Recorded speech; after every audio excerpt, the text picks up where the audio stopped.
30 लाख बार वृक्ष योनि में जन्म होता है। इस योनि में सर्वाधिक कष्ट होता है। धूप, ताप, आंधी, वर्षा आदि में बहुत शाखा तक टूट जाती हैं। शीतकाल में पतझड़ में सारे पत्ता पत्ता तक झड़ जाता है।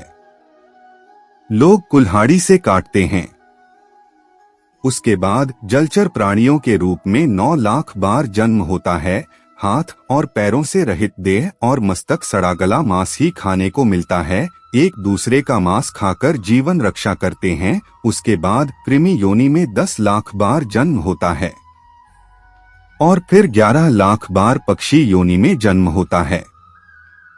वृक्ष ही आश्रय स्थान होते हैं। जोंक, कीड़म कोड़े, सड़ा गला जो कुछ भी मिल जाए वही खाकर उदरपूर्ति करना। स्वयं भूखे रहकर संतान को खिलाते हैं और जब संतान उड़ना सीख जाती है तब पीछे मुड़कर भी नहीं देखती। काक और शकुनी का जन्म दीर्घायु होता है। उसके बाद 20 लाख बार पशु योनि, वहां भी अनेक प्रकार के कष्ट मिलते हैं। अपने से बड़े हिंसक और बलवान पशु सदा ही पीड़ा पहुंचाते रहते हैं। भय के कारण पर्वत कंदराओं में छुपकर रहना, एक दूसरे को मारकर खा जाना, कोई केवल घास खाकर ही जीते हैं।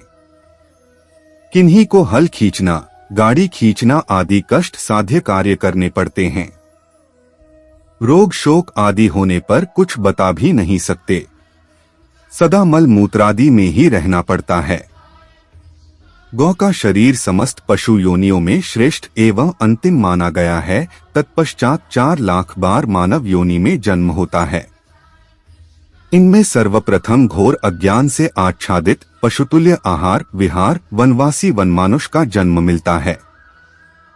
उसके बाद पहाड़ी जनजाति के रूप में नागा, कुकी, संथाल आदि में। उसके बाद वैदिक धर्म शून्य अधम कुल में पाप कर्म करना एवं मदिरा आदि निकृष्ट और निषिद्ध वस्तुओं का सेवन ही सर्वोपरि। उसके बाद शूद्र कुल में जन्म होता है। उसके बाद वैश्य कुल में फिर क्षत्रिय और अंत में ब्राह्मण कुल में जन्म मिलता है और सबसे अंत में ब्राह्मण कुल में जन्म मिलता है। यह जन्म एक ही बार मिलता है। जो ब्रह्मज्ञान संपन्न है वही ब्राह्मण है। अपने उद्धार के लिए वह आत्मज्ञान से परिपूर्ण हो जाता है।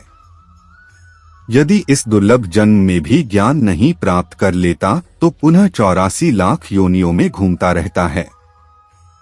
भगवत शरणागति के अलावा कोई और सरल उपाय नहीं है। यह मानव जीवन बहुत ही दुर्लभ है। बहुत लंबा सफर तय करके ही यहाँ तक पहुँचे हैं। आथ अपने मानव जीवन को सार्थक बनाइए, हरिजस गाइए। जय सनातन धर्म, जय गोविंदा।